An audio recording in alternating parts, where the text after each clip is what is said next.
¿Qué tal? ¿Cómo están? Gracias por acompañarnos precisamente aquí en nuestra comunidad donde seguimos analizando diversos temas, diversas temáticas fundamentales para todos y cada uno de nosotros. Hoy por la mañana se da a conocer información relacionada con el llamado fracking sustentable o fracking no convencional, como se le ha bautizado en Palacio Nacional.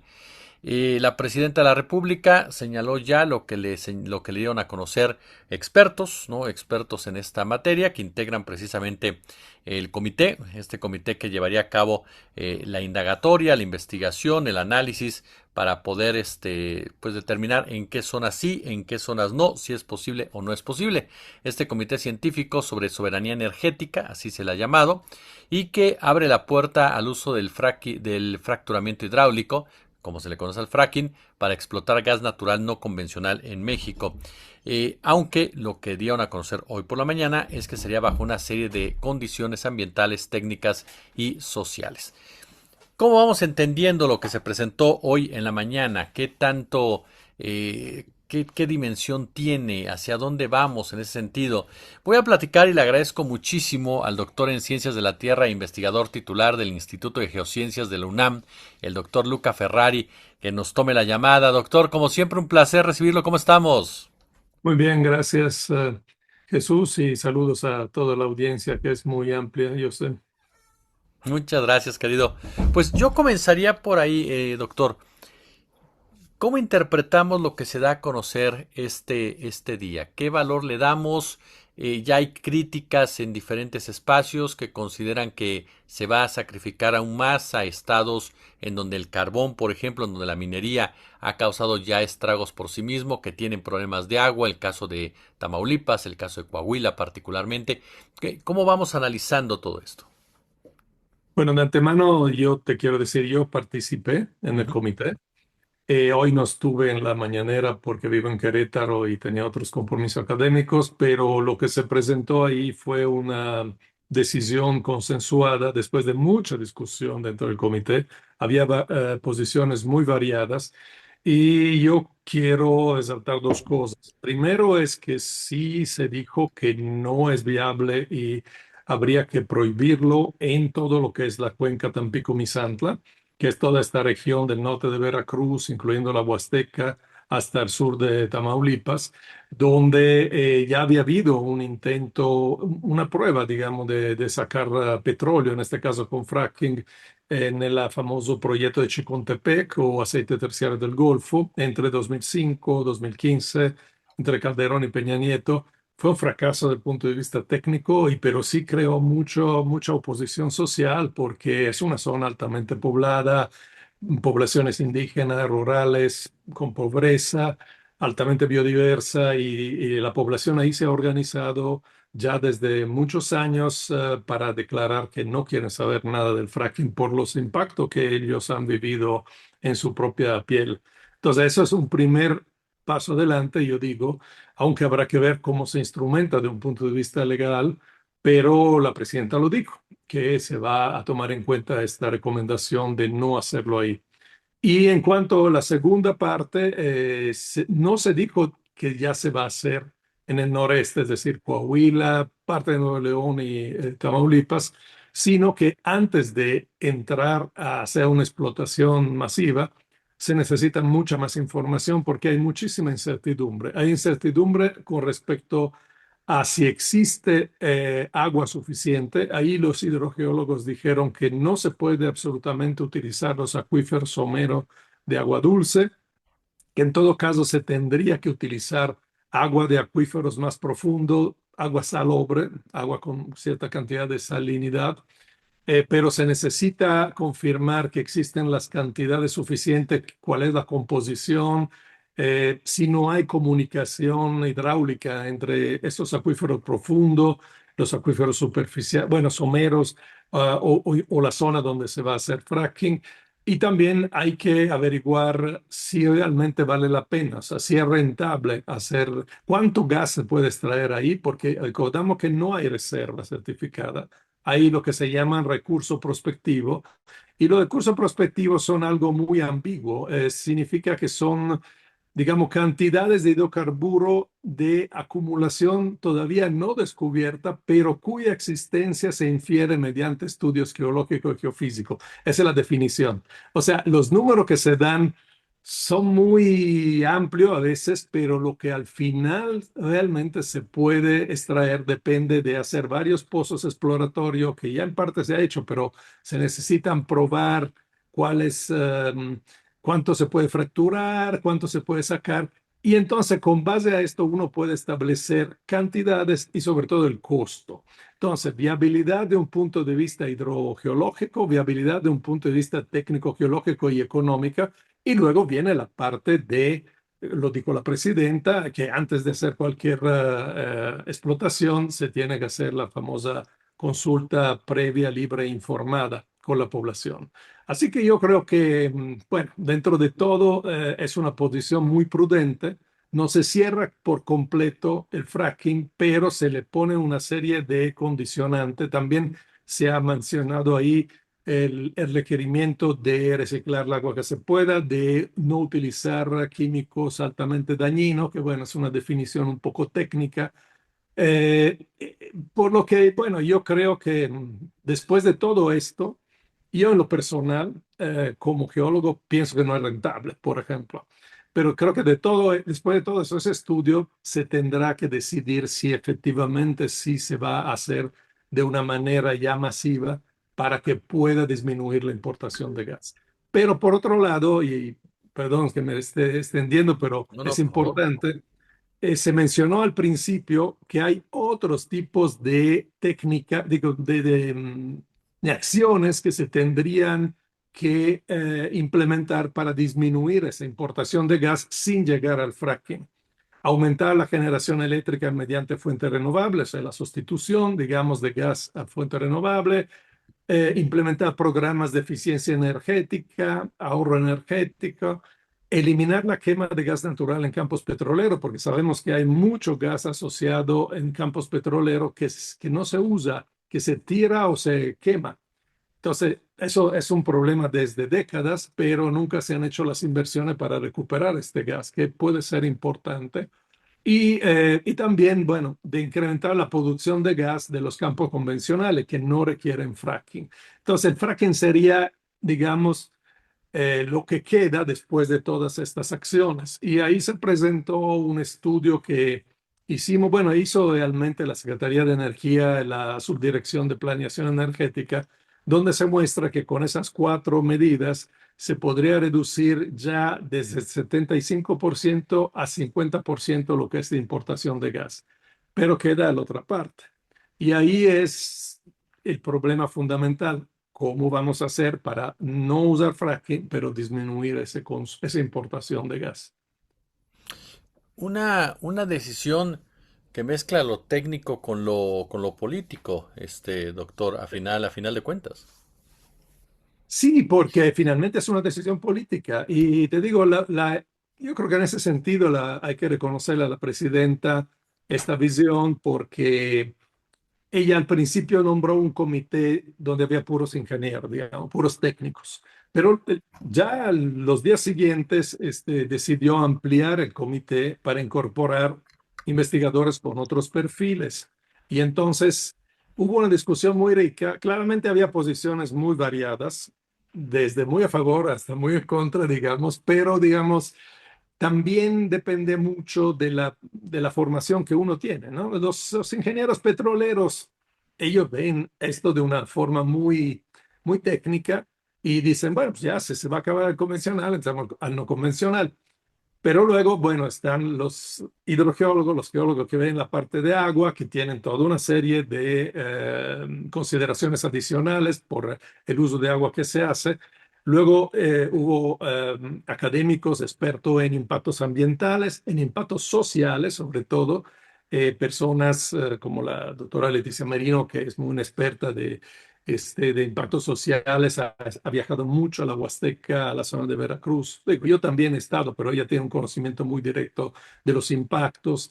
Y bueno, y también hemos hecho en lo personal, yo y algunos colegas, estudio de la viabilidad técnica y sobre todo económicas, ¿no? Entonces, considerando todas estas aristas del problema, bueno, la presidenta tomó esa decisión, que básicamente aceptó las recomendaciones, pero yo creo que también ella, da un punto de vista político, está viendo que eh, quizás te va a tocar cargar con los costos, pero no con, entre comillas, los beneficios, digamos, porque en el plan que incluso presenta la Secretaría de Energía y Pemex, la producción ya significativa de gas ocurriría en el próximo sexenio. Entonces, en este sexenio tampoco se vería inmediatamente esta disminución de las importaciones por la producción de gas con fracking, porque pues, necesariamente se necesita tiempo, además de todos esos estudios, pero independientemente, si uno quisiera abrirlo ahorita, no hay la infraestructura en esta región.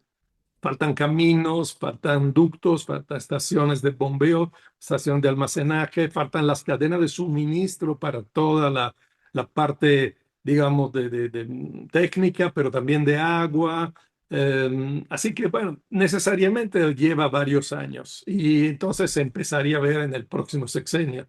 Así que yo creo que es muy prudente la posición de la presidenta de primero evaluar atentamente si vale la pena. Ese punto, querido doctor, eh, la dependencia, el punto que ha manejado la presidenta es la dependencia en los Estados Unidos. Se disminuiría al 50% la extracción, entiendo, o la dependencia del gas de la Unión Americana. Desde tu punto de vista experto, ya nos decías el tema del agua, yo lo veo complicado. El tema si es rentable o no es rentable. ¿Se requiere esa disminución de la dependencia del gas de los Estados Unidos? ¿El país lo requiere? ¿Ya no hay otras formas de conseguirla? Bueno, ese es el tema que no se tocó, digamos, en la mañanera, pero en parte lo discutimos internamente. Yo en particular lo he puesto sobre la mesa muchas veces. ¿Para qué queremos esta energía? Porque además la, los escenarios que hace la propia CENER son escenarios donde crece el consumo eléctrico. Porque recordamos que una gran parte de este gas lo usamos para producir electricidad, ¿no? Entonces, eh, obviamente, si uno no cambia el modelo económico que tenemos desde 30 y tantos años de una industria volcada a la exportación, polos turísticos de turismo internacional, ahora los centros de datos que requieren mucho consumo de electricidad, además de agua, etcétera. O sea, si no cambiamos esto, bueno, no queda mucho. O sea, podemos meterle más renovable, que ya se está haciendo, porque este gobierno ya tiene planes muy ambiciosos, yo creo, de sustitución, bueno, de instalación de centrales eólico y solar. Podemos ahorrar en muchos casos, pero finalmente no da.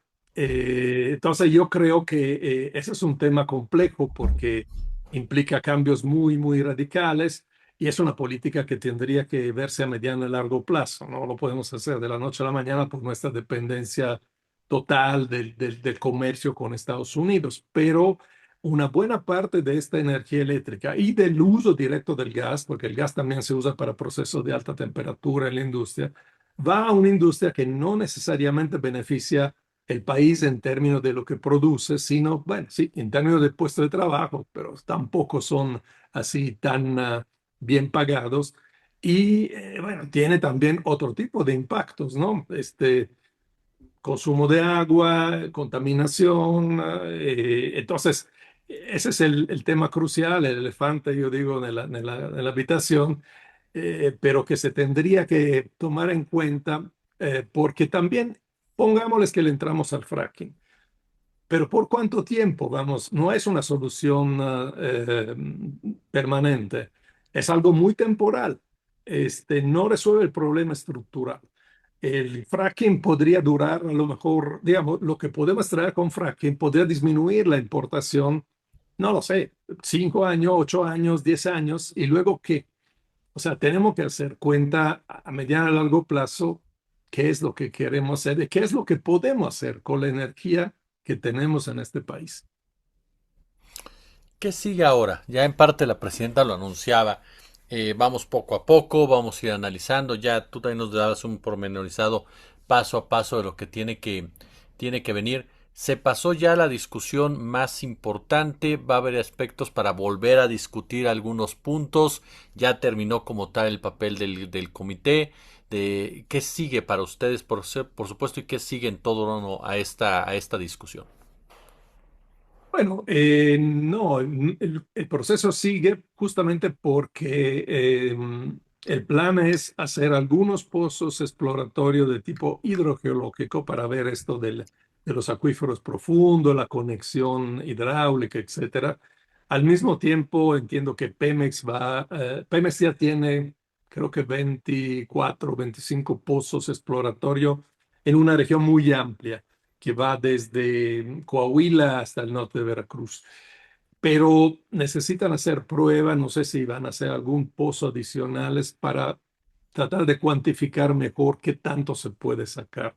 Se supone que como comité vamos a seguir, o por lo menos eso nos han dicho, porque todo lo coordina la Secretaría de Ciencias, ¿no? Entonces, bueno, nos han dicho que quisieran que continuáramos asesorando.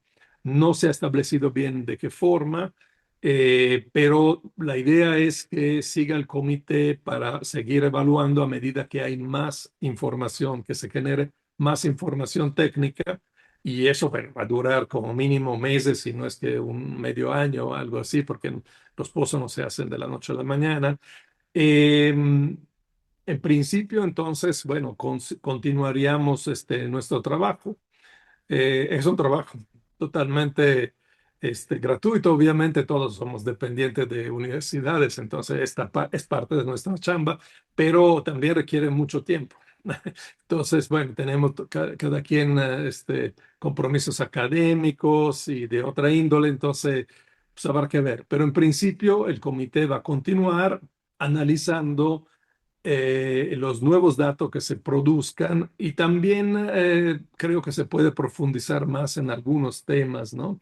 Aquí no se mencionó mucho, pero también la parte legal, los vacíos legales o regulatorio que existen, hay mucho trabajo que hacer desde este punto de vista, ¿no? Por si acaso, si decide hacerlo, se necesita un andamiaje legal mucho mejor de lo que se tiene.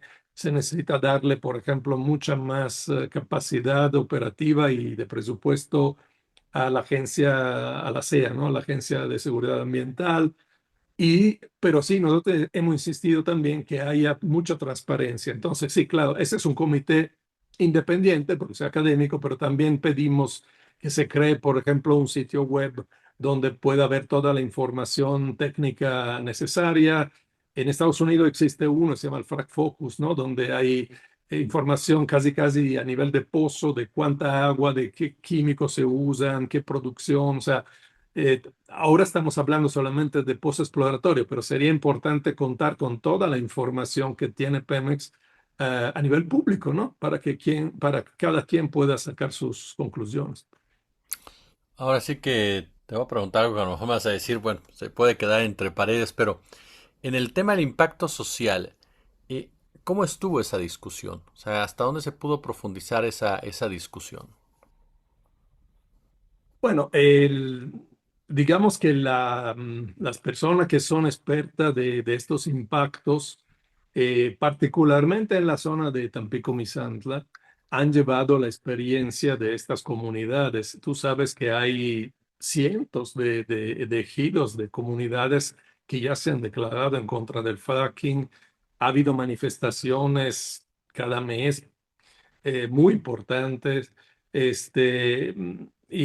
Bueno, las personas que son expertas de eso han hecho explícitamente entrevistar también gente allá, ¿no? O sea, en las ciencias sociales así, o sea, uno, el trabajo de campo es ir al lugar, entrevistar la gente, ver las afectaciones, porque pues sí, digo, la gente de Pemex que está en su oficina con aire acondicionado y aislada puede decir lo que quiera, pero hay que bajar con la gente. Y repito, no es que esta gente esté pagada o o le hayan lavado el coco los ambientalistas. O sea, es gente que históricamente ha padecido la extracción de hidrocarburos, incluso convencionales, no necesariamente con fracking. Y todos los accidentes que ocurren ahora cada vez más frecuentemente en Pemex, derrames, fugas, gases, etcétera. Bueno, pues la gente que vive ahí sabe qué significa y sabe también qué tanto se media y qué tanto no. Hay muchos activos, digo, muchos pasivos ambientales. Hay censos de pasivo ambiental de Pemex en toda la región del Golfo, digamos, que no han sido atendidos. A veces se le ha dado compensación económica, pero no han sido atendidos de manera sustantiva. Entonces, pues ahí está el impacto socioambiental. Siempre está ligado, porque finalmente puede ser impacto sobre la salud, pero también impacto sobre, llamamos la biodiversidad, pero también es las condiciones de vida de la gente de ahí, ¿no? De los cultivos, de la economía local, etcétera. Entonces, esa parte normalmente se deja como un poco a un lado como externalidades, pero qué bueno que dentro del comité hubo quien pudo llevarla a consideración, ¿no? Doctor Luca Ferrari, doctor en Ciencias de la Tierra, investigador del Instituto de Geociencias del UNAM, Campus Juriquilla. Doctor, siempre un placer de verdad que nos permitas platicar contigo y aprender de ti aquí en la comunidad. Muchas gracias.